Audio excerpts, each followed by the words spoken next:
What up, low baggers? Late edition of Betting with the Bag, Wednesday, October 23rd. I'm Ian Cameron. Glad to be with you here on this Wednesday late edition of the show as we break down the Wednesday night betting card with World Series Game 2, Astros Nationals on tap, a full slate of NBA action, 2 games on NHL ice, and we'll break it all down for you here. Welcome in everybody in the chat, Eric Nisbet, Ron Lofton, everybody that will follow within the next several minutes, rolling into the chat as we get this late show going. We have 2 guests to get to later in the show, 5:50 p.m. Eastern time. We'll have Jay Money, who you can see on the new NBA show taking place weekdays, 1 p.m. Eastern. It's called Jamming with Jay Money, and it's NBA betting discussion every day on that show. The host, Jay Money, will be joining me right here on Betting with the Bag in about 20 minutes' time. We'll break down the Wednesday night NBA slate. And we've got our good friend, my fellow Canadian, Al Mack, joining us at 6:15 p.m. Eastern time. And we will take a look at everything from a little potpourri of sports betting with Al Mack. We'll break down the World Series. I know there's some NFL football that he's interested in discussing, some games that he's circled from this weekend's NFL slate. We will get to that with Al Mack later in the show. Welcome in everybody in the chat. Alex Ramirez, Kanoskat, welcome in. And everybody following, we're ready to go on this Wednesday night. This is the end of the road, boys to men style for me, in terms of the hosting duties for me this week, filling in for Jimmy the Bag. This will be the last guest host spot for me. Jimmy is back tomorrow in this chair on this show doing Betting with the Bag. So looking forward to having Jimmy back, and I'll be guesting with him Thursday morning on the show tomorrow at my regular weekly guest spot. So looking forward to it. Keith Sadler, welcome in. All right, let's get to it because we got Jay Money coming in on the show in less than 20 minutes. Let's review World Series Game 2 first. Houston hosting Washington. Nationals with a 1-0 series lead after a 5-4 win last night. We've got Strasburg versus Verlander. Verlander and the Astros -175, home favorites. The total 7, pretty much across the board here in this game. Not much movement in the line. Not much movement in the totals either since the morning show when we were on at 11 a.m. Eastern. It's pretty much stayed pat at 7. The money line hasn't fluctuated a whole lot. And if you were watching the morning show and you already know my stance on this game, if you weren't with us in the morning show, I'll let you know what I like here in this game. This is a decision that I've made, and I could be wrong. It's not the first time I will be wrong, and it won't be the last. But I've made the decision that I think the Washington Nationals are mispriced a little bit here in this series after what I saw last night in Game 1. Now, I know you don't want to overreact to Game 1 of a series, obviously, but I was impressed with the Nationals because I thought they were at their most vulnerable in Game 1 of that series last night because they had a long layoff, nearly a week after they swept through the St. Louis Cardinals and the NLCS. I was worried that the bats would be, not fully in sync when you're off for that amount of time. Sometimes worried whether your plate approach is going to be that same productive in sync approach that you're so accustomed to. But the Nationals, I'll give them all the credit. Not only was their plate approach and their at-bats fine last night, they score 5 runs, and they do it all against Garrett Cole, who has had an unbelievable season pitching for the Houston Astros. So I really give Washington credit. I thought they were vulnerable last night in that spot against the Houston Astros. For them to win that game was massive. Now, their bullpen put a scare into them a little bit, as they've done a lot this season. We know that Nationals bullpen is not a lockdown, shutdown unit by any stretch of the imagination. But the bottom line is they've nailed it down. They held on to that 5-4 victory. And now they come into this game where I look at the starting pitching matchup, Verlander for the Astros and Steven Strasburg for the Nationals. And I don't know if I see a -175 gulf of difference between these two teams and these two starting pitchers.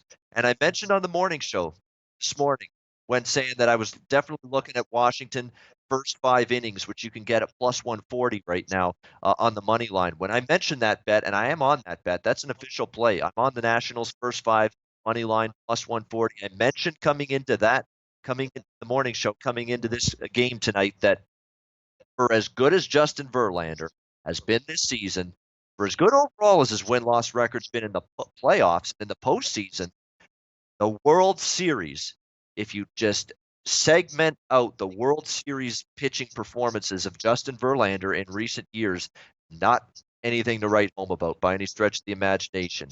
Verlander's 0-4, 5.67 ERA in 5 starts over the previous World Series with Detroit and with Houston, and he's admitted in answering questions from the media that he doesn't feel like he's in that same groove, that same zone in terms of being in his best form in the World Series. It's affected him. It's affected him negatively, and he's making quotes like that in a game now where he's laying minus 175. I think that's tricky for me. Strasburg's given up 4 runs in 22 postseason innings, 1 walk, 33 strikeouts. How are you going to want to fade that type of track record, albeit against a great Houston lineup in a price range like this where Strasburg's catching a big plus price? The concern and why I'm going with Washington in the first 5 innings, which I said this morning, is that the Washington bullpen could be compromised tonight. I'm really concerned about it. Dave Martinez had to get multiple innings out of Daniel Hudson, who's been one of his best relievers this postseason. He had to get an inning and a bit out of Sean Doolittle. What if Corbin pitched? Corbin's not going to be pitching out of the bullpen tonight. I'm convinced of it. I think Martinez wants Corbin starting for him in either Game 3 or Game 4 of this series. And so I don't expect him to be available tonight. What if you're in a situation where Washington's leading? They're either they're up by a run or 2, or it's tied in the 6th, 7th inning, and you got to maybe have to dig deep into the bullpen and go to a Wander Suaro or a Fernando Rodney. That's not something I want to be in. I don't want to be in that position holding a Washington full game ticket with that kind of scenario, which I think is fully plausible and fully possible in this game tonight. So that's why I think I'm looking at Washington Nationals first 5 tonight, because again, I've got Verlander. To me, in the World Series, hasn't been right, hasn't pitched great. The numbers bear that out. He's talking about how adrenaline's flowing even more. You can't sleep well at nights, or as well when the World Series is taking place. That's not a guy I'm looking to lay minus 175 with. I like Washington first 5, and I like the over in this game as well. I'm going to pull the trigger on over 7, which is minus 115 right now, full game. I do think, again, with that Washington bullpen potentially being compromised, potentially being at risk late in the game, you could get those late inning runs, those late inning shenanigans to push this game up and over the total. And again, 7 with these 2 lineups right now, a dangerous Houston lineup, a Washington lineup that has smacked the cover out of the baseball from the beginning of this postseason, even going back to, August. This has been a very good lineup for the Nationals offensively ever since then. I think 7 is just a baseline total that is too low, even with Verlander and Strasburg involved. You got 2 good lineups, a shaky Washington pen potentially in the latter stages. So my 2 bets are Washington 5 plus 40 and over 7 minus 115 for the full game. Let's see what the chat's saying. STL Elite 48 low baggers. Johnny in the chat saying, Ian, you should be a permanent co-host with no. I don't know about permanent co-host. This is Jimmy's show. I'm happy to be a guest anytime with Jimmy, but I don't think a co-host deal is going to work. This is betting with the bag. It's not betting with the bag and Bobano. Nasty Nate, who the fook is that guy? You know who it is, Nasty Nate. Come on. You know who it is by now. Either that or you've been into some stuff this afternoon. If you can't recognize who this is, let me just put it that way. So let's see what the chat's saying here. I see this going 6, Keith Sadler. Yeah, I mean, I could easily see this being a game where Washington's leading after 5 and Houston still wins the game because they do some damage off that bullpen. So that's why I like the Nationals first 5 more than the full game. I like the full game. They got it done last night, but I'm worried about that pen a little bit in this game tonight. Let's turn our attention quickly to hockey because first 20 minutes, I just want to see what the chat's saying. Let us know what you're on in the chat. I'll relay that here on the show, and I'll also review what I'm on. I mentioned Nationals first 5 and the over in Game 2 of the World Series. And when it comes to the NHL slate tonight, we have Detroit against Ottawa, minus 130 Ottawa, 6 the total. I lean Detroit. I lean under. I will not be pulling the trigger on either of those. Just leans for me. I've seen enough positive play out of the Red Wings defensively lately. Like Detroit's given up 5 goals ad nauseum, routinely and repeatedly lately. That's not a defensive effort I trust right now out of this Detroit Red Wings team. So that's a concern for me. They lost that game in brutal fashion last night against Vancouver. 2-0 lead going into the third period. They give up 5 unanswered goals. Penalty kill stinks. Defense stinks. And Vancouver ends up winning 5-2 last night. I think Detroit's got a fire in their burr in their saddle, a fire in their belly tonight. But I just can't do it when it's back-to-back situation like this. I just can't. It's not like it's a great spot for Ottawa, though, either. Ottawa's struggling. Ottawa is having a tough time scoring as well. They're returning home off a road trip for this game. They are a little bit more rested than Detroit. I would just, I think it's a pick-your-poison game. But the lesser of two evils for me is Detroit at a plus price, not Ottawa minus the price. So if I'm betting this game, I'm looking at either Detroit or the under here in this game. Fat Fist MMA. I didn't see you I haven't seen you in the morning show chat. Maybe you can't watch the morning show, but now that I'm finally hosting a late show, I see you in here. He's one of the great people I was able to chat with in Miami a couple months ago. A great time we all had. He's like an over in the first period. Potentially. I mean, even though I lean under for the full game, you've got two desperate hockey teams that I would think in the first period come out really wanting to get on the good foot.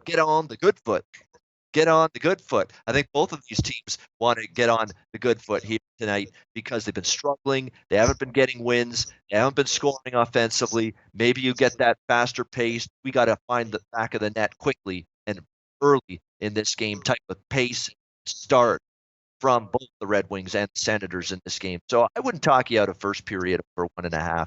I think it's going to stay under for the full game, but we've seen situations like this where you have a fast start, goal scoring wise. Look at Arizona and the New York Rangers last night as a perfect example. That game went over the total in the first period. It still stayed under the total for the full game. So you can get games like that for sure. So I'm looking at Detroit in the under leans, but not a game I'm involved with. Pittsburgh, Tampa Bay, that's the national TV game, NBC Sports Network tonight. We have Tampa Bay minus 235, minus 240. This price keeps on climbing on the Tampa Bay side. And the total, which was 6.5 this morning, it will be 7, shaded to the under in this game tonight. So we've seen a little bit of a half goal move upward in this total. 6.5 and 7 now starting to show in multiple sports books. Again, sbrodds.com. Make sure you are using that website. This is the difference between a push and a win. What if this game lands on 7? SBRodds.com is going to help you get that 6.5. Okay? It's going to help you get that 6.5 so that you win instead of push. That's why you use SBRodds.com on a daily basis to get the best line, best price you possibly can. I did pull the trigger on the over in this game. Over 6.5. I got minus 125 on it.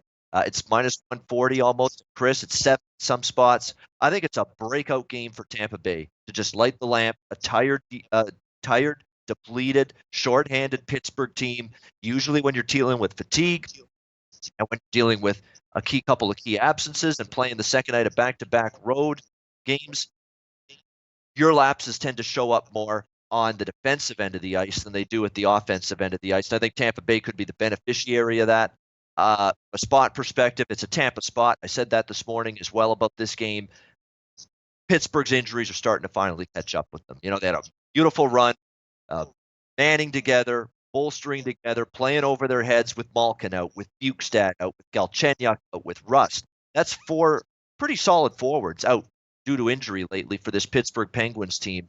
And they've been able to survive and thrive and win without it, but now back-to-back losses against Vegas and Florida, coming into Tampa, a PO'd, and I mean PO'd Tampa team tonight because their last game was not pretty. 6-2 loss against Colorado at home. They don't lose 2 games in a row very often. They really don't lose 2 home games in a row very often. In fact, I think last year, the entire season, the Lightning lost 2 straight home games once the entire season.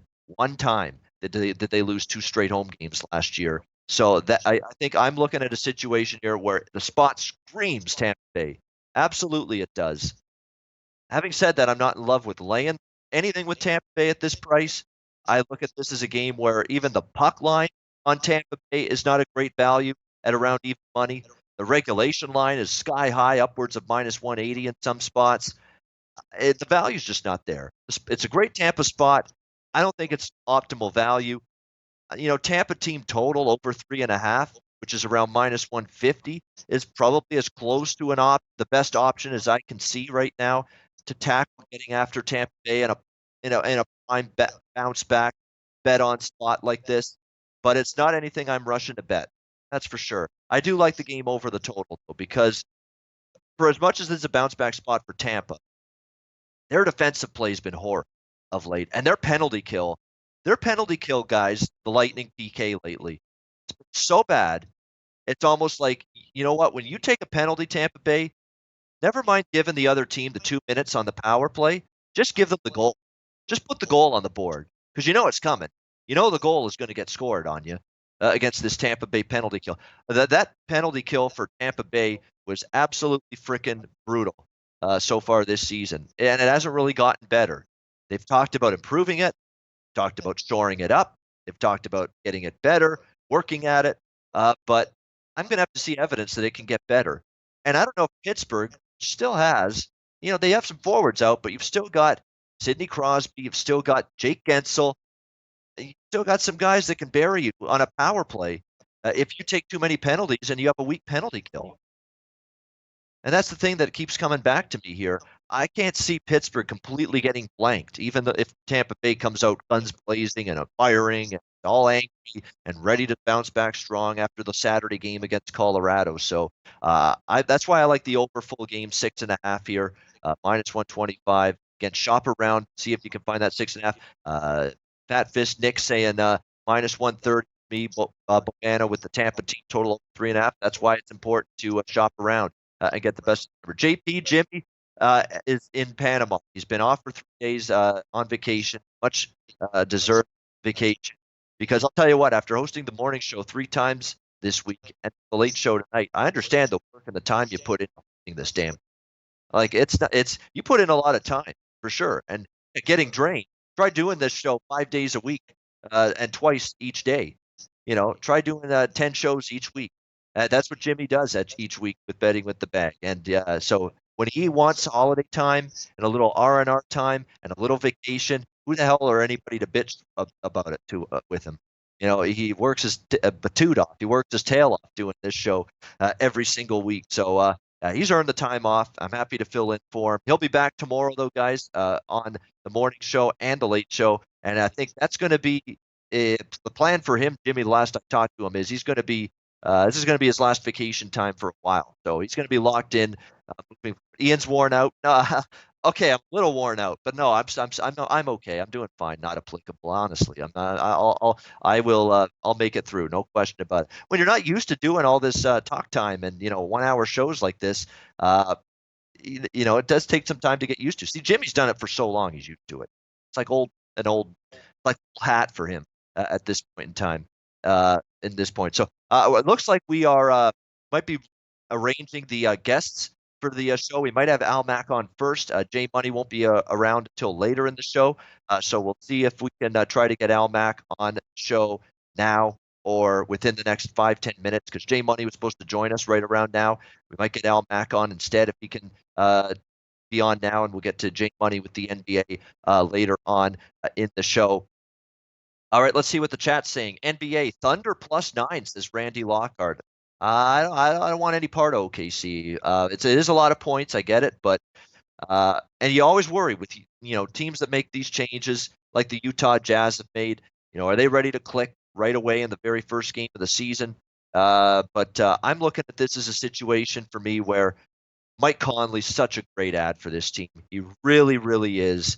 And now Donovan Mitchell has a legitimate backcourt mate that is going to lend him some support, give him some assistance, finally give him, a legit, give him some help. Sometimes the offense just way too dependent on Donovan Mitchell last year for the Jazz. Now he's got Conley there. That's going to help. You've still got a dominant center in Rudy Gobert, a shutdown and rim protector, interior defender, who is one of the best in that area in the NBA. Bojan Bogdanovic comes over, marksman from the perimeter. You've got Jeff Green and Ed Davis for some extra depth as well. This team's going to defend like they usually do. They're going to play good defense like they have throughout the Quinn Snyder era. I just worry that it's completely a situation here where Oklahoma City starting from scratch. They tear down that organization entering the season. This is not an easy opponent to face your first game. By the way, someone in the chat says Timberwolves plus 3.5. I like the Timberwolves plus 3.5. Teddy Covers, who was with me this morning, he likes Minnesota plus 3.5, and he likes the over in that game against Brooklyn. Minnesota wants to play as fast as possible. They want to go up tempo. They want to run the floor at every opportunity. And the son of Flip Saunders, their head coach, has made no bones about it. He hasn't any secret. We're going to run and gun. We're going to run. And that is the mantra for the Minnesota Timberwolves. So there's a reason that total, which opened at 225.5, is now up to 28.5, 229 now in most spots. Brooklyn, we know they don't mind playing with pace. We know they can fill it up offensively. That definitely looks like a game where we could have some points in it. Minnesota, a lot of people liking the Timberwolves because we don't know how this Nets team is going to be in sync right away early in the season with the changes. And I'm not buying one bit that Kyrie Irving is a guy that's going to put the Nets over the top. This would take a little bit of a cancer on the court, off the court for the Boston Celtics last year. I'm a little bit perplexed a little bit that the Brooklyn Nets thought this was the guy that they're missing, this great piece to add with Kevin Durant, who, of course, we're not going to see anytime soon. So Timberwolves and over were recommendations for this game against Brooklyn from Teddy Covers. All right, we've managed to get things rearranged. Jay Money is going to be our second guest later in the show after 6:15 p.m. Eastern. And the guy that was going to be our second guest, he's going to join me right now. It's my fellow Canadian. It's good to talk to him again. I haven't seen him since Miami, which was a great time. Al Mack joins us here on Betting with the Bag. Mr. Al Mack, how are you today? Good, man. Just going through what we're seeing here on the MLB card. And I got a MLS play for some TFC soccer that I've been looking at as well as my NFL plays as well. All right, very good, very good. Jimmy Butler out tonight, says Joshua Maffey. I don't mind hearing that because I like Memphis plus 8 against Miami in that game. Teddy disagreed with me, but I'm sticking to my guns here, despite what Teddy said this morning. I like the Grizz plus 8 against Miami in the NBA tonight. Al, yes, I'm assuming you're referring to New York City FC and Toronto FC in that MLS playoff game because I noticed that's on the betting rotation today. Semifinals, I believe, conference semifinals in that MLS playoff tournament, you could say. New York City FC, Toronto FC. Look, Toronto FC's been up and down and all around this year. I can't say I follow MLS day in and day out, but I know enough about TFC to know they've been up, they've been down, had good streaks, they've been cold streaks this year. Is that the game you're referring to? And if so, what do you like in that game?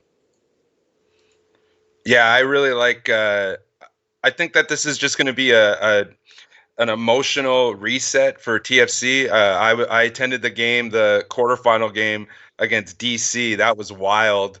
DC tied it with about 30 seconds left, and then TFC ended up scoring 4 goals in extra time, winning the game 5-1. And that was just on Saturday, so it's a quick turnaround for Toronto FC. But what I like here is I just think that it's going to be kind of a stalemate, kind of a feel and out process. It's a big game. New York FC has been a lot better than what we've seen with compared to Toronto. But Toronto has turned it on as of late, and they've been in this position. They've been to 2 MLS finals. What I really like is the first half draw. I think that you'll see a feeling out process, and you're getting the first half draw at plus 137. I like that a lot. And then I just think that TFC can go and maybe push this to a draw. You're getting minus 120 at TFC or draw the plus a half on the Asian line, and that at minus 120. I think that's good value as well. All right, like in the draw first half, and a little value to Toronto FC on the Asian handicap, I think they call it when it comes to soccer. So, like in a TFC, I might even watch a little bit of that game. It's playoffs. I remember watching TFC a few years, the last couple of years, in terms of when they've been in the playoffs. I always like to see them do well. They're a local team. Support them out. So, yeah, Almac giving you an MLS recommendation right there. That game is going to be televised nationally here, so I'm definitely looking forward to that. So good stuff from Almac from the MLS. I might even sprinkle something on that personally as well. All right, let's take a look now at NFL. It looks like you're interested in a few games that you've circled here for NFL Week 8 action. You've got 5 games that I know you listed to me that you have a betting interest in and I bet that you like in. We're going to start with Thursday Night Football. We've got Washington Redskins, Minnesota Vikings. We've got Minnesota minus 16, the total 42 in this game. Look, all the stats, ATS, and trends will tell you that Mike Zimmer at home as a non-division favorite has been not just good, but amazing, terrific ATS in this point spread roll. However, he hasn't been laying 16 and a half in this point spread roll very often. Much different price range here, but is Washington good enough to compete? Is Washington even good enough to score 7-10 points in this game on the road in that loud environment against this Vikings defense? I have my doubts personally. Minnesota, I know Kirk Cousins has been lighting it up, Almac, lately. That offense looks completely different. It looks like a big play, explosive offense. And they might look that way again here against a Washington defense. But this is a game where Minnesota could look that way for a while. But if it gets to a point where they're up 27-3, 27-6, 28-10, they could call off the dogs and just look to run out the clock. And I'm not at all sold Washington's offense doing much of anything here in this game. And you know about this trend, Al. I know about it. A lot of people in the chat know about it by now. NFL primetime unders, how ridiculous the run has been. What is it now? 18-4, the last 22 primetime NFL games to the under. It hasn't mattered whether it's Thursday night football, Sunday night football, Monday night football. These games have somehow continuously and repeatedly trended and stayed under the total. What's not to think it can't happen again here Thursday night between the Redskins and Vikings? Al, what are you looking at in this Thursday night game? Yeah, man, you read my mind. That's exactly what I'm on. I'm going to count the one game. We had 43 and a half, and it went up, it went down. So I'm counting it on my numbers as 17-5, the primetime games under 77%, even if you're counting it 17-5.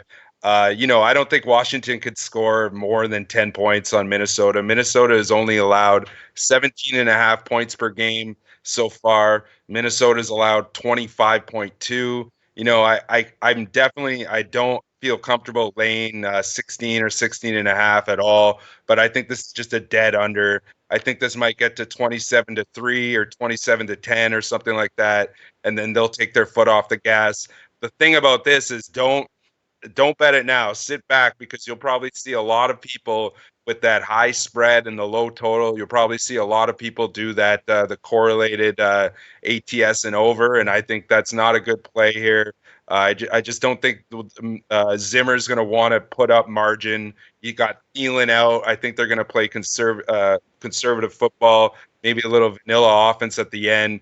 Washington can't do much. So, I absolutely love the under here. I played it at 42, but I'm hoping to jump on again if we see it inflate a little bit by the public tomorrow afternoon. And Adam Thielen, absolutely an impact injury to that Minnesota Viking receiving core. Certainly a guy that Kirk Cousins has found some pretty damn good chemistry with in recent games, where the Vikings have really started to put up these gaudy point totals in recent weeks. So we'll see how they fare without one of their top targets downfield in this game. Almac liking the under here and still liking it at the current number of 42 here in this game on Thursday night football. Let's go to your next NFL game that you have a bet on and a very good, strong opinion on. We're going to go to Sunday. now Sunday's action in the NFL, and we are going to look at, as I look at the Arizona-New Orleans game, New Orleans laying 10.5, 11 here at home, total 49, 49.5 in this game. There's two schools of thought here. One school of thought is, maybe there's some value on Arizona. They're starting to put it together. They've won 3 in a row. Kyler Murray and the offense is starting to work. You're starting to see Chandler Jones, and you're starting to see Terrell Suggs on that defensive front get after opposing quarterbacks. Just ask Daniel Jones, who was on his keister most of that game on Sunday against this Arizona defensive front. But you could also say, okay, Arizona's won 3 in a row. You beat Cincinnati, horrible team. You beat Atlanta, completely falling apart, completely falling off a cliff right now, that Falcons team. And you beat a bad Giants team for your 3 wins. This is a huge step up in class for the Saints. And you could argue as well that maybe the Cardinals aren't ready to handle this step up in class on the road against the Saints, and particularly their defense. And Teddy Bridgewater, who, we talked Teddy Bridgewater, game manager, just don't do anything to lose these games. Well, now he's starting to make plays to help his team win games. He shredded a very good Chicago defense at times last week. I thought it was his best game. I think he's getting more confidence by the week at the quarterback position, starting to become more assertive, throwing the football down the field. So I know Arizona's starting to play better, 3 in a row. It's nice, but the step up in class here is something you can't ignore. Al, what do you like here between the Cardinals and the Saints? Yeah, like you said, Bridgewater, another successful performance last week, 281 yards, 2 touchdowns. Since coming in as a starter, the Saints are 5-0, undefeated with Bridgewater. Bridgewater, this is a crazy stat, 20-7 ATS in games in which Teddy Two Gloves have started. That's insane to me. Michael Thomas had 9 catches, 131 yards. Latavius Murray for 119 yards, 2 touchdowns. All of this with Kamara on the sideline. The Saints are a perfect example of what a good coach can do for your team. Peyton is creative, but he executes his team's game plan perfectly, even when going off of it from time to time. Creative plays. Their offensive line has been able to give Bridgewater good time to work with. I think they've been an absolute force. I think it's funny. It's a tale of efficiency between these two teams. They're very close statistically, but very far when you look at the numbers as far as overall performance. The Cardinals sit as the 18th team in the league for total yards per game with 358. The Saints 19th with 356. The Cardinals sit as the 17th team in the league for total points scored per game with 23. The Saints are 16th with 23.4. The Cardinals sit as the 12th team in the league on third down percentage at 43%. The Saints sit at 11th with 43.5%. So again, it's two teams, similar numbers, but a not so similar fate. I got New Orleans as about 11 points better than Arizona at home. I just think this could be Bridgewater's last start if Breeze comes in after the bye. I think Bridgewater's going to light it up. I got it at 9.5. I like it. I still like it at 10.5. I think they're going to walk all over them here, especially at home. I think New Orleans is the real deal. I think a lot of people might not be paying attention, but pretty soon people are going to have to because they're a force. Yeah, they've played great. I mean, what are they? The perfect ATS. I mean, since Teddy Bridgewater took over at the quarterback position. No Alvin Kamara last week, no problem. You get Latavius Murray stepping in, running the ball extremely well. Defense does their normal job. Defense has been so good all season long for the New Orleans Saints. And in that dome, it's going to be a challenge here for young rookie quarterback Kyler Murray. We'll see if he can handle that. And for Teddy Bridgewater, you almost have to look at that as one last audition here, one last little bullet point to put on that resume of yours that, hey, I'm an effective NFL quarterback. He's got a chance to showcase himself at least one more time, but it could be his last time because, as Al mentioned, Drew Brees might be ready to return sooner rather than later for this New Orleans team. Also worth noting, still banged up a little bit. Arizona, we know David Johnson got banged up the last game, although he might be good to go and return this week. Christian Kirk questionable. So there's a couple skill position players for Arizona. We don't know their status yet for Sunday. Something you want to keep in mind if you're going to be betting this game on Sunday. All right, let's move on to your next game on the card. It's Sunday Night Football. It's Kansas City taking on Green Bay. It's the Patrick Mahomesless Kansas, not homeless, homesless Kansas City Chiefs in this game on Sunday night. We've got Green Bay 3.5, 4-point road favorites, 47.5, 48 the total. Obviously, this line has been significantly altered, significantly adjusted with the absence of Patrick Mahomes. Most odds makers that I've heard in and around Vegas and elsewhere saying you got to make at least a 6-point adjustment here without Patrick Mahomes, one of the true elite quarterbacks in the NFL. When you go from him to Matt Moore, I'll say this about Matt Moore: he came in cold off the bench against Denver last week on the road. Still a tough environment. I know the Denver defense is disappointed a little bit, but he came in, was steady, not spectacular, but steady.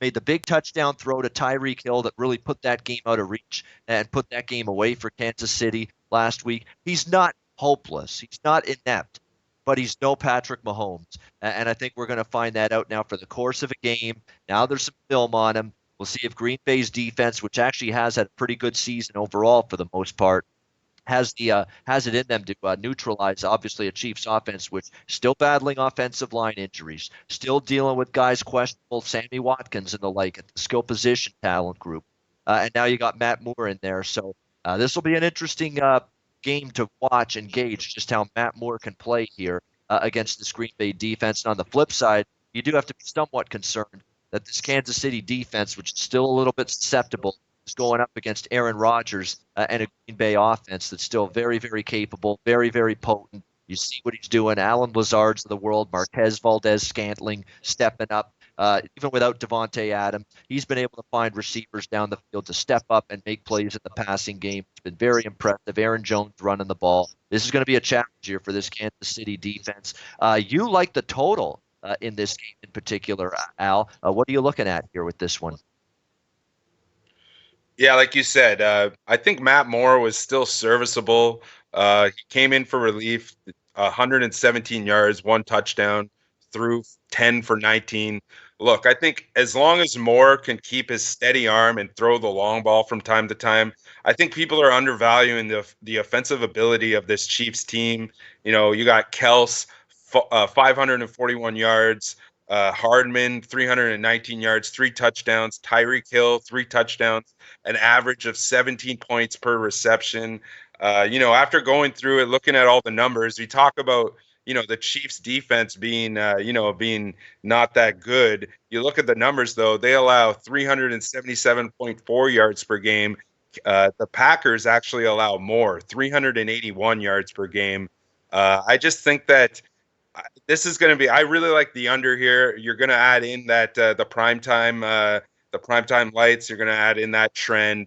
I just think that this is going to be something like a 21-17 type game. Either way, I think KC can win this game, though. I think it's a weird opportunity because you're getting the the downgrade because of Mahomes being out, and I think Green Bay is now being upgraded possibly more than they should be. So I think you're getting too many points for the Chiefs here. And I like the Chiefs. I like the Chiefs in the under. Those are 2 plays that they're going to be in my pick 6 contest because I like those 2 a lot. Yeah, you know what? When I see games like this, Al, when it's a significant adjustment has been made in the number based on one player being out, we know he's a big player. We know he's a significant player. We know he's Patrick Mahomes. We get that. I understand that. But I'm almost always in those scenarios not going to be betting the team that is facing the team with that injured star, especially in the first game without that injured star, because it's been over-adjusted to reflect that, and that's what you're seeing now with Green Bay -4, and oftentimes we see the team step up the first game without that player. Now, maybe the step up was last week, you could say, against Denver, when Mahomes went out early in that game and they all stepped up collectively. Can they do it again? But I'll tell you what, the value has been shifted now, where I would not in this spot, and rarely ever in this spot would I back a team like Green Bay in this situation where the over adjustment has been made, and sometimes you can see these teams rally around the backup quarterback in a situation like that. And it's like the Chiefs are still playing at Arrowhead Stadium at night, still a tough place to play. So I'm kind of with you here. I would be Kansas City or nothing at this current number. I'll probably pass, but I can see why some people would be interested in the better line value and better number that you're getting now with the Kansas City Chiefs here in this game. Next game here now from Al Mack is going to be the Buffalo Bills hosting the Philadelphia Eagles. We've got Buffalo minus 1.5 to 2.5, depending on where you shop. SBRodds.com. Make sure you're using that for the best line on this game. Total 43, 43.5. It seems to be falling apart a little bit here, Al, for the Philadelphia Eagles. I mean, that was a no-show the other night against the Dallas Cowboys. Terrible game on both sides of the football. Absolutely brutal they were in that game. Injuries are piling up. Got a situation now where there's some discord in the ranks. There's some dissension in the locker room a little bit that I'm starting to read with this Philadelphia team from earlier today, reading some reports. Things are not exactly kosher at this point in time with this Eagles team. Normally, I'd be looking to buy low and back a team off a horrible loss like that in a division game and a primetime Sunday night game like that. But I don't know if I trust this Philadelphia team right now. Carson Wentz has made some mistakes, have been inaccurate. Fumbles have been an issue. Interceptions have been an issue. This defense can't stop anybody right now. And I know Buffalo, you could say they faced a very weak schedule to this point to get to 5-1, and they have times. They have faced a ton of great teams outside of New England. I get that. But it's still a very good defense. It's the much better defense in a price range where they just have to win the game at home to cover the number. What are you liking here, Eagles and Bills? Yeah, I just think that the Bills are just being slightly undervalued. I always use teamrankings.com. I use their overall power ratings in the NFL just to kind of gauge what the public is thinking here. And they have Buffalo as 2.5 points better than Philadelphia. My defensive power ratings have the Bills as the number 3 defense in the league. And with that, 14.5 points better than the Eagles at home. My defensive efficiency ratings have been very successful so far this year. I see this as like a 28-14 type game. Interesting to note on the preseason look ahead, this line opened as the Bills being 3.5 point underdogs. Since then, it's moved all the way to in the Bills' direction. They're -2 home favorites. I like them in the spot. I don't think Philadelphia's offense is going to be able to generate anything against the Bills, simply because we've seen them struggle early versus teams. And if they get down early versus the Bills are very good at playing with the lead. They will shut it down. Allen will start running the ball. They eat the clock. They're smarter than people think they are. And I 1.5. I think you're getting about 1.5 of value. I think this line should be sitting at about 3 or 3.5. And I just think Buffalo's getting disrespected. This is the type of team where Philadelphia is a big market team. They're going to have a lot of eyes on them for this game. Buffalo kind of being the lovable underdog here. Usually they're coming in as the favorite. I think that they're just going to hope to run over this Philadelphia team and solidify themselves as a 6-1 team going into the second half of the season. Big Ragu and I are stirring the same sauce tonight when it comes to this World Series game. I just saw in the chat he's on Washington first 5 money line plus 140. That's the exact same thing I'm on. So let's hope for good things. Good luck to you, my friend. Let's get it with that. Hopefully it gets done. Prince of the City, I hear you. If you're warning me, I hear you. You know, if you're going to bet the Eagles, as you like to call them, send me your money. I will not be on Philly this week. Monday, I was looking at this line. I said, do I try to make a case for the Eagles? And I'm reading stuff I don't like. You know, defense is banged up. The offense is struggling. Defense is struggling. There's dissension a little bit with some of the Eagle players right now. And I know Buffalo hasn't played as close to the tough schedule as Philadelphia has so far, but I'm definitely looking at this as a situation where the Eagles are just in a spot where I can't trust them, back them right now. They're in a bad spot, bad place, and Buffalo and near pick them at home is the only way I could look in that game on Sunday in NFL action. Before we let you go, Al, and then we'll bring J Money on the show and we'll break down the NBA card for tonight. Someone in the chat asked about the other MLS game tonight, Seattle, and I believe it was Real Salt Lake, their opponent. Do you have anything on that game or a lean or no? I would say my lean, I was just looking at it before we came on. My lean would be Seattle to score first. I don't like that minus 150. Seattle's the type of team that they come out flying in the first half, and I've seen it a couple times where then they give up that late goal or the other team ends up crawling back. So I kind of like Seattle to score first. I think I could see it at like minus 134. That should basically be the number. I haven't looked at it, but I like Seattle to score first. Really quickly, I just want to give one note on this World Series. 31 postseason games so far in MLB. 23 of them, a run has been scored in the first inning. If you bet that prop every single game this season, this postseason, you're up 10.4 units. So keep riding that. I'm on that plus 145 tonight. Houston, Washington, a run scored in the first inning. I love that one. Yeah, a run scored in the first inning. Good call with that. We'll see if it can come through again tonight. Al Mack, it's been a pleasure. Always good to see you. Always good to talk to you. Hopefully, we'll be able to get together again down the road for one of these events. Jimmy comes back to town. We'll definitely get together, hang out, watch some sports, bet some sports. It'll be a lot of fun. Al Mack, always good to talk to you, my friend. Have a good night and good luck. Yeah, you too, man. Oski wee wee, bro. Thank you very much. East Division champs, baby. Don't you dare forget it. Hamilton Ticats, I'm happy about that. Thank you to Al Mack for joining us. Great stuff with Al Mack. We go right from Al Mack because, it's already 6:15. Where's the time go? Eastern time.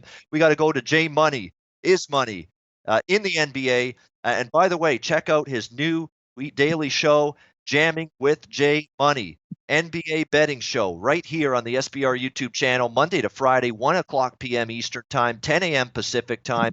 Jay Money and the crew breaking down the NBA each and every weekday right here on the SBR YouTube channel. And he's right on this show now on Betting with the Bag to look at the Wednesday night NBA card. Jay Money, good to see you again. It's been a long time no see, long time no talk. How are you? What's up, Ian? What's up, man? I appreciate that. That was a hell of an introduction there, man. I sure appreciate that. Yeah, it's been a while since we've been on camera together, man. I couldn't wait to get on today, man. I'm ready to talk some NBA. All right, absolutely. Let's get to it because we got lots of games to go through. We'll go rapid fire, bullet point style. We got Detroit, Indiana. Indiana laying 7, 2, 10.5 the total. I really like this Indiana team this season, like a lot of the improvements they've made with the roster. I know Victor Oladipo's not coming back anytime soon still. He's going to be a while before he's ready to play. But I think I like Indiana as maybe an under-the-radar team in the Eastern Conference this year. Detroit, a lot of question marks. Dwayne Casey, his second year as the head coach. No Blake Griffin tonight on the floor for the Pistons. That's definitely going to hurt them a little bit. I think Better's reacting to that, pushing this lineup. Do you like anything with the Pistons-Pacers tonight, Jay? Yeah, you nailed it right there. No, Blake Griffin is a big deal right there for the Pistons. I mean, he's obviously their best player. And like you say, I like the moves that the Pacers made over there as well. They got Brogdon, Jeremy Lamb, and TJ Warren over there. Those are three very underrated pieces, I think. They're all in the starting lineup. I like the matchups against the Pistons. I'm not taking them because obviously we missed it. If you could have got the 3.5, it would have been lovely. But the minus 7.5, we probably missed out on getting the ass center of the line. But I can say I do like the under this game. I didn't bet it. It's not an official pick for me, but I do think that the Pacers defense is absolutely stout. And without the Pistons, without them having Blake Griffin, that's definitely going to show tonight. So I do lean the under in this game. I think the Pacers are going to hold the Pistons down. All right, lean into the under 210.5. Cleveland, Orlando, next game. Orlando 9.5 point home favorites, 211 the total. Look, this Orlando team came on strong like a pistol in the second half of the season last year, got into the playoffs, even took a game from the eventual NBA champion Raptors in the first round, but it was overall a very good season for the Orlando Magic last year. And what's great is they bring back, I believe, their top 6 scorers from that Magic team last year. So it's the cohesion and the chemistry is going to be there from game one. And that's what you like to see when you're betting early season NBA, Jay. These teams that they've had not a lot of roster turnover. They've got the cohesion and chemistry. Aaron Gordon, Evan Fournier, DJ Augustine, Nikola Vucevic. They're all back on this Orlando team. Terrence Ross. It's all that cohesion and the core group of players from that group last year that played well and really got better at the defensive end of the court as the game went on. They're all back That should lead to a better start. Whereas for Cleveland, Jay, you know all too well that obviously this was a bottom feeder last year. They're in a major rebuild. It's not going to be anytime soon that this rebuild ends. 19 wins last year. John Beeline, I give him all the credit in the world for leaving a plum job in Michigan in the college ranks where he's winning every single season, trying to turn around this dumpster fire here with the Cleveland Cavaliers and trying out coaching pro basketball for the first time. But here he is giving it a shot. One thing about Beeline, Teddy mentioned this with me. Teddy covers Jay on the morning show. One thing about Beeline, he is a great schemer and game planner of defensive basketball. And if there's one thing he's going to try to drill into this team's heads, the youngsters, Sexton, Darius Garland, Jordan Clarkson, it's going to be, play defense, because there's going to be nights the ball doesn't go in. We're going to have to try to play good defense to try to stay in some of these games, but I don't trust this team one bit against an Orlando team I like quite a bit. I'd probably lean the Magic a little bit, but the number's been pushed up. What do you like, Jay, with the Cleveland-Orlando game? Yeah, I definitely wouldn't trust the Cavs in this game. I mean, they're way too small. If you look at the Magic, I mean, they pretty much have some of the best power forwards in the game right now. I mean, you have a damn good center over there in Vujacic, but then you got Isaac over there, Aaron Gordon. Then you got Mo Bamba coming off the bench and Al-Farouq Aminu. I mean, they're a very big team. I mean, it's going to be trouble for the Cavs, who don't really have a lot of bigs. I mean, your bigs are pretty much Kevin Love and Tristan Thompson. After that, you're real thin, so they have a lot of guards, young guards at that. So I think that the Magic will impose their will here. You see the line moving. I think it's moved for a reason, and I would lean to the under in this game as well. Like you say, the Cavs, they have to do it on the defensive end, and the Magic, you see them in the preseason. I mean, they're deep. They didn't want to let people get over 100 points, and that was just in the preseason. So I feel like if you taking it serious in the preseason, and what I'm saying, you keep that rolling into the regular season, I think that's what's going to happen here tonight. I wouldn't be a bit surprised to see the Magic absolutely blow the Cavs out, and I think that it can go under the total as well. All right, so lean Orlando and under. Chicago, Charlotte. Is Charlotte that bad that you can lay 3.5 with Chicago on the road? That's the big question here. Total 216.5, 217. We know it's a total dismantling of the Charlotte Hornets. Kemba Walker gone. It was their stalwart the last several years. Chicago, the question is, are they ready to lay 3.5 on the road in this game? What's your thoughts, Jay, with the Bulls and the Hornets? Yeah, it takes some balls to lay points on the road, especially here early in the season. But I can't say I do have a play on this game. I mean, I did take the Bulls at the -3. I mean, it's up to 3.5 now. I really wouldn't trip over 0.5 point. If they're going to win this game, me personally, I think they should win by double digits. I mean, but I said the same thing yesterday about the Lakers. We know that wasn't a true road game for the Lakers, but this is a true road game for the Bulls. I'm just not a fan of the Hornets whatsoever. I mean, I just think they'll be one of the worst teams in the league this year. I mean, they're learning pretty much a new system. They're trying to learn a new defense, new offense. They have a new point guard over there, Terry Rozier, who I still think, I mean, he's like a top-rated backup point guard to me in this league. I don't really think that he could be a starter, maybe not on that team with all those other young guys. I mean, he could probably be on a starter with a team that already has some veterans, but that's not the case over there with the Hornets over there. They're very young. They had players that were coming off the bench last year. Now they're starting.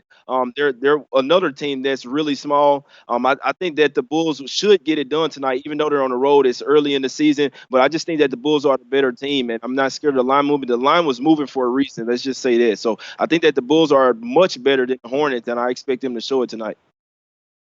All right, so definitely would lean to Chicago, Jay, if you were to bet that one. Next up, we've got Boston and Philadelphia. This is the first of a national TV doubleheader tonight on ESPN. Should be a good game. Two Eastern Conference teams that believe they can have a contending season in the NBA. We've got Philadelphia 5.5, 6-point home favorites. The total 214 in this game. This should be some serious defense played by the Sixers this year. When you look at this defensive lineup that Brett Brown can roll out there, man, is it impressive with Embiid and Tobias Harris and Ben Simmons, and you bring in Al Horford for the Sixers team. Man, is that team going to be able to block things down defensively? The question is, is Ben Simmons finally going to develop a jump shot? We know he can bend, he can rebound, we can take it to the hole, but can he take a mid-range jump shot? Can he get some kind of perimeter game? I highly doubt it.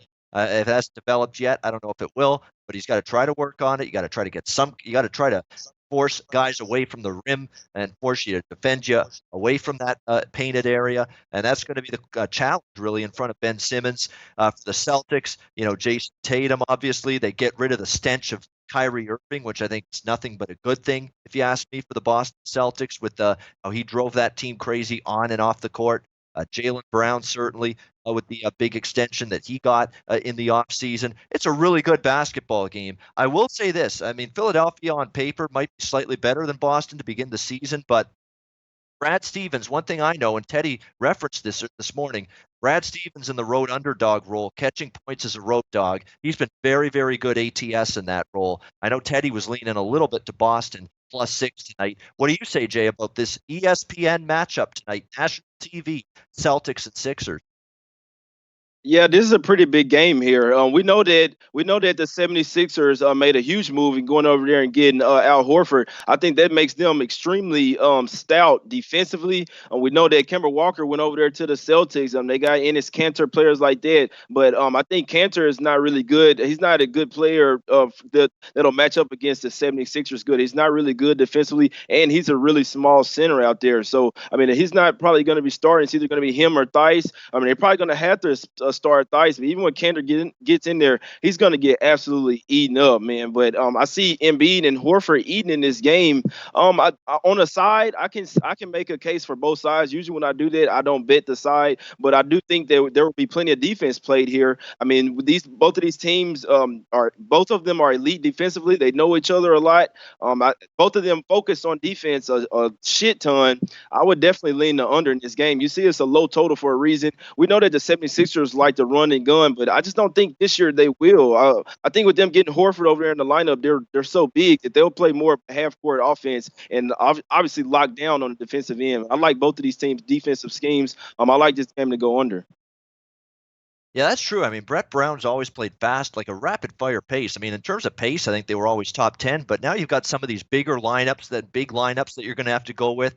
You're not going to be asking these guys to run the floor up and down for 48 minutes. So there could be something to that, some truth to that they might look to slow things down pace-wise a little bit. Memphis and Miami, we've got Miami, 6.5-point home favorite, total 212, 213 in this game. We know the big news, and it's confirmed. Jay Money said it. I thought it was. I believed it initially. Someone was saying it was a hoax. It apparently is true that Jimmy Butler's out for this game due to personal reasons tonight for the Miami Heat. I was already on Memphis +8. Maybe I'm nuts because it's a young team. They're rebuilding too. They jettisoned Marc Gasol, jettisoned Mike Conley. Of course, they're starting over a little bit. But John Morant, I think, has the potential to be a really good piece to build around for this Memphis team. You know, Dylan Brooks, Grayson Allen, Jaren Jackson Jr. I like Brandon Clark, draft pick out of Gonzaga. JV, Jonas Valanciunas, I thought played it very well after Memphis acquired him from the Toronto Raptors. I think there's some talent here. They're up against it. I get it. But against the Miami team that wasn't a good favorite last year, they were not a good home favorite last year. Now without Jimmy Butler, their centerpiece, they've still got some changes as well. The Heat, you know, Dwayne Wade retired now. I think Josh Richardson gone as well. You're a situation where Dion Waiters suspended for contact detrimental to the team for yelling and screaming and complaining about Eric Spoelstra, which is ridiculous to me because Eric Spoelstra's always squeezed the lemon with this team, gotten the most out of this Heat team. I think there's some issues a little bit on and off the court. I took Memphis plus the point. Jay, what do you think about this game, Memphis-Miami? Yeah, honestly, man, I think it's some bullshit. Him being announced out at the last minute. I mean, I don't really know what's going on, but this is what scares me. The line was up to 8, and then Jimmy Butler is announced out, which I knew something was up because I looked back at the lines and I see -7. I'm like, what the hell? Ain't no way in hell. Something got to be wrong. And so obviously, once I look into it, Jimmy Butler is out in this game. But that's a little scary that it only moved 1 point. I can tell you this: Jimmy Butler is worth more than 1 point to the spread. I'm surprised they didn't go to like maybe 4.5 or 5, at least 5.5. But just to -7, I can't say that the odds makers they're not respecting this Grizzlies team whatsoever, and I don't either, to be honest with you. I mean, they had in the preseason they didn't look good whatsoever. Dylan Brooks had a quarter where he went off for like 28 points or almost 30 points. Other than that, the Grizzlies offense looked absolutely terrible. I mean, they have Ja Morant, and other than that, it's just like their offense was just super stagnant. The Heat are the type of team that play really good defense. Even without Jimmy Butler, man, I mean, I wouldn't recommend it, but I wouldn't be a bit surprised to see the Grizzlies still get blown out here. I mean, when you look at the Heat lineup, they don't really have a strong bench. They still have some young young guys as well. But I mean, this whole Grizzlies team is just young. I mean, then you got Valanciunas coming out there. He didn't play a game in the preseason. I mean, he's probably gonna be on limited minutes. He's gonna be super rusty out there. He's pretty much their best player out there. Him and John Morant. So it's pretty much where this team will go where John Morant takes him. Let's just say that. I mean, you added a little piece over there, Jay Crowder. You got Dylan Brooks, who doesn't play any defense. And then you got Jaren Jackson over here as a small power forward. I just think this team is way too young, especially on the road here in this very cruel heat environment. Even without Jimmy Butler, I still could see this one getting ugly. All right, so it could lean to Miami definitely in this game, even without Jimmy Butler. Next up, we got Minnesota, Brooklyn. Interesting matchup. Brooklyn, all the splashy signings, Irving, Kevin Durant, although we won't see Durant for a while. And yet Minnesota taking money, 5 down to 3.5. 229 the total. Teddy, this is Teddy's game. Teddy covers on the morning show, likes Minnesota plus the points. He likes the over in this game. This is the 2 bets he made on the NBA card today. Minnesota plus the points and over the total. Minnesota's going to play fast, run. The son of the late Flip Saunders, head coach now of that Minnesota team. They've got the personnel to run at a very fast pace. And Brooklyn, a lot of new faces. Can they gel right away? They weren't great laying points last year. We like Kenny Atkinson. We like what he's done with this Nets team, but with new faces everywhere, can they be cohesive right away? Teddy likes Minnesota in the over, and I wouldn't disagree with that. What do you like here, Jay? Minnesota, Brooklyn. Yeah, I can't say I don't have a play on this game, but I can always give my thoughts on pretty much any game. I can't tell you this is a game where in the season the Nets will be favored by probably a lot more. This is an early season game, and the odds makers don't really know obviously how these teams will look with with their full rosters out there. We still don't know what the Nets look like with Kyrie out there. So we know that he's a good player, but just because these teams have good players doesn't mean that they'll necessarily mesh out there on the court. I'm pretty sure that's why Teddy likes the Timberwolves. I kind of when you look at the lineups, I mean, they kind of match up kind of well right now. And like I say, you have to give the upper hand to the Timberwolves right now because they're playing with a lot of the same guys they had last year. The Nets are as well, but integrating Kyrie Irving in there and the way that he plays, we saw that possibly going into a Celtic system, he could possibly not thrive out there, or the team would. Kyrie might thrive, but will the team will? So that's the whole thing, obviously, when it comes to betting spreads. So I'm pretty sure that's why money's coming back on the Timberwolves. I do think that the Nets are a better team. That's the reason why I didn't bet it, but it's just, can they get it together already? I mean, this is really their first true time for second or obviously regular season game playing with Kyrie. So, but even in the preseason, they only played one game with him, so we really don't know what they will look like. I had to pass on this game. All right, a pass. All right, next up, New York, San Antonio. We've got the Spurs laying doubles here, 10.5, 214.5, 215 the total.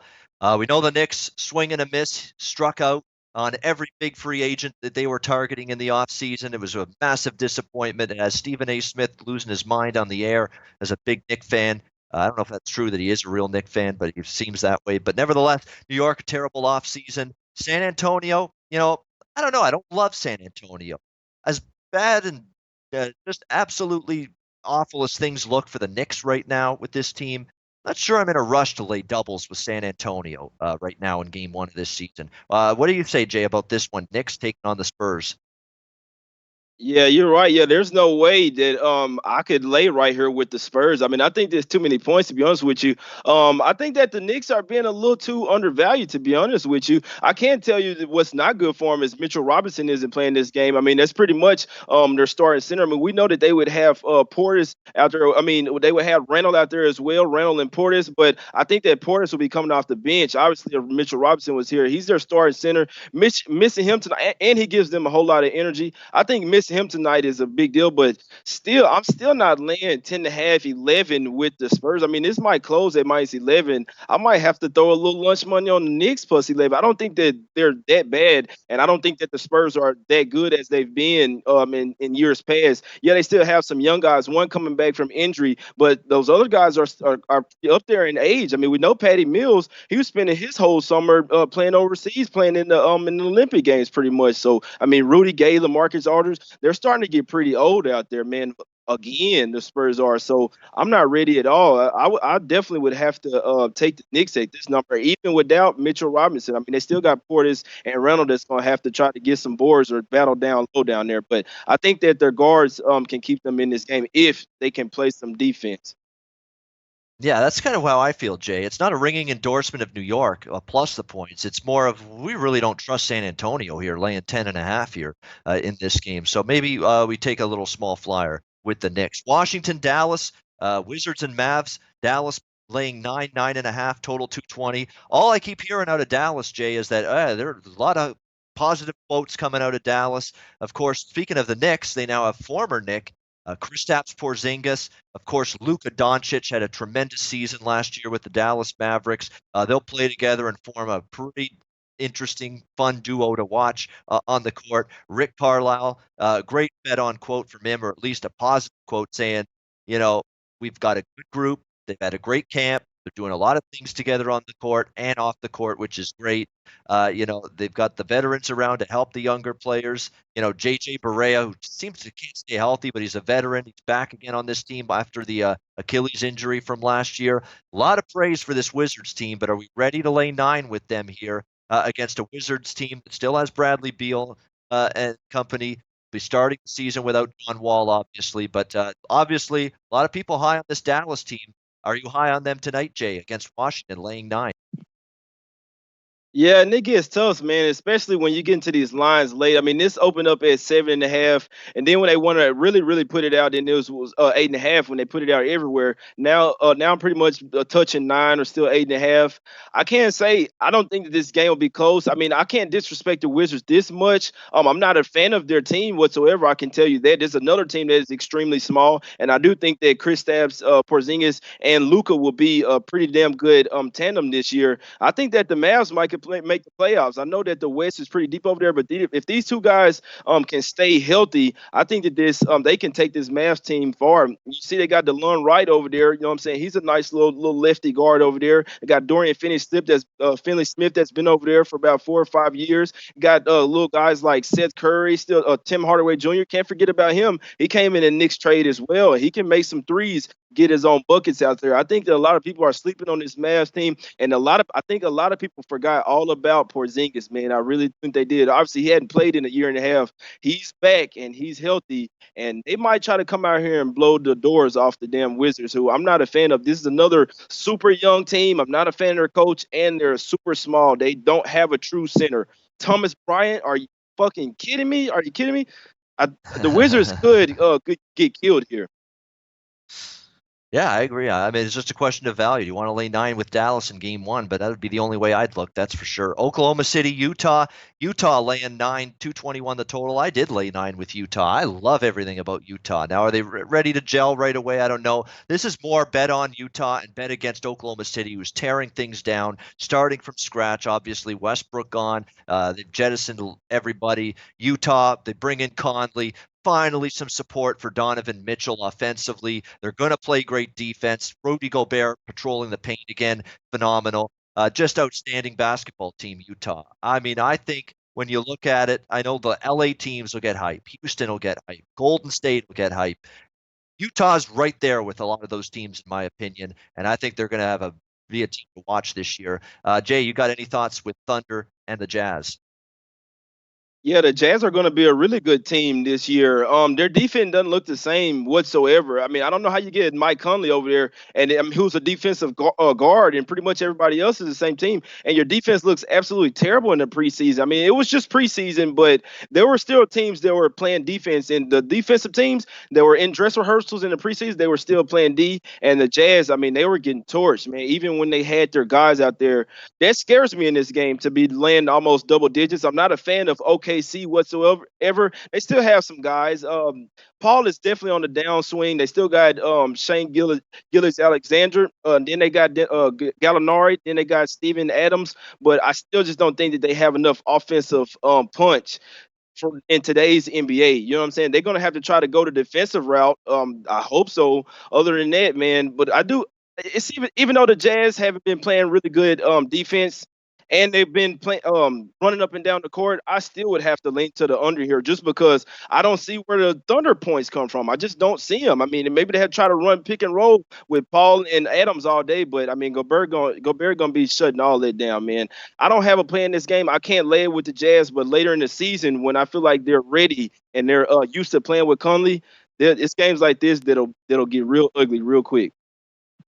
All right, we got Sacramento, Phoenix. We're down to about 2 minutes left in the show, so we'll go quick through these. Sacramento, 1.5 on the road, 232.5 the total. Kings, Suns, Jay, take it away. Kings, Suns, man, it's Kings or nothing for me. I know Suns are getting respect today. They're at the house. It's the first game, but they're learning a new system. I'm still not a fan of their players, and they still don't play any defense. The Kings pretty much still have the same team from last year, and they added good pieces in Deadman. They got Corey Joseph over there. He's playing playing tonight as well. I like the Kings. They're very stacked, and they should come out on top in this game. And the last game, this should be a beauty to wrap up the night. Second game of the ESPN TV doubleheader tonight. Denver and Portland, playoff rematch as well from last year. Revenge game for Denver, although it's not just about revenge for me when you bet these games, but Denver should be fired up. Denver, 1.5. They've shifted to the favorite. Portland opened 2.5-point home favorites. Denver's now laying 1.5 on the road. I really like this Denver team a lot. If I were to play this game, I'd look at the Nuggets. I like Jokic is phenomenal. He's an absolute terror. Jamal Murray, a well-coached team under Michael Malone, had a very good season. I think they're another team that's a little bit of a dark horse in the West. What do you say? Portland's still very good too, but I like Malone a little bit more over Stotts from a coaching perspective. Denver, Portland should be a great game to end the night, Jay. Do you have anything you like in this game?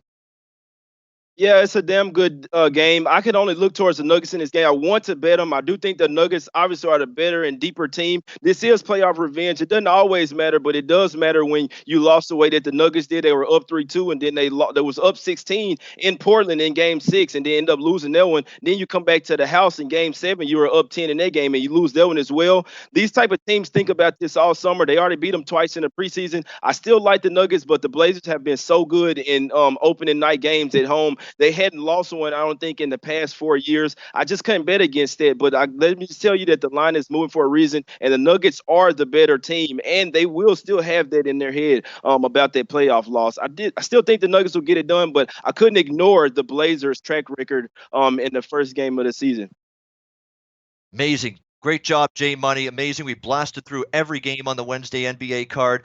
Jay Money, let us know where they can find you on Twitter and about your SBR show. You guys go and follow me on Twitter at JMoneyIsMoney. That's JAY Money is Money. If you're not following me, follow me right now, man. We'll be right back on in the morning at 1 p.m. Eastern, 12 o'clock Central, every day, Monday through Saturday, man. I got to get one of them days off, man. But y'all come and jam with J Money, man. Me and my guy Jordan Sharp and Junior Brown. All right, good stuff. Nasty Nate in the chat just before you roll. What are Jay's plays? Recap, Jay. What are you on tonight? So, in this Nuggets and Blazers, I lean to the Nuggets. I like the Kings. I like the Bulls. And then one more, I like the Mavericks. I was on the Heat, but obviously Jimmy Butler out. It's just a lean on that one. And I also like the under in the Celtics and 76ers game. All right, awesome stuff, Jay Money. Good to catch up with you again. Good to see you. Good to talk to you. You did a great job breaking down this card. Have a great night, Jay. Good luck with your bets. Hopefully I'll see you again soon. All right. Appreciate it having me on, Ian. I'll see you later, man. Appreciate you guys. All right, awesome stuff with Jay Money. How good was that? Great breakdown of the NBA card. All right, we're going to wrap up the show quickly. What am I on? We'll recap. Washington Nationals money line plus 140. First 5 innings. Washington, Houston over 7 in the World Series, Game 2. I like Pittsburgh, Tampa Bay over 6.5 in the NHL. NBA, I'm on that Minnesota and over against Brooklyn. I'm gonna lay the 9 with Dallas. Actually, I'm gonna go ahead and add that. I like Utah -9 against OKC. I do like Sacramento against Phoenix. I like Denver against Portland. I like Memphis plus the points against Miami. And I lean a little bit to Orlando and Indiana, but I think I did bet Orlando, but it was a better number than what's out there now. Indiana, I lean to them as well, but I've stayed off that one. So that's my plays for tonight. Thank you so much to everybody in the chat for watching, not only tonight, but all week long, making my guest hosting sojourn this week an enjoyable one. Jimmy the Bag, our fearless leader, is back in the chair tomorrow morning. 11 a.m. Eastern, for the morning edition of the Betting with the Bag show. And I will be on as a guest along with Teddy for that morning show. Join us for that. Have a great night, everybody. Good luck with your wagers. And as always, Leche and Los Bookmakers.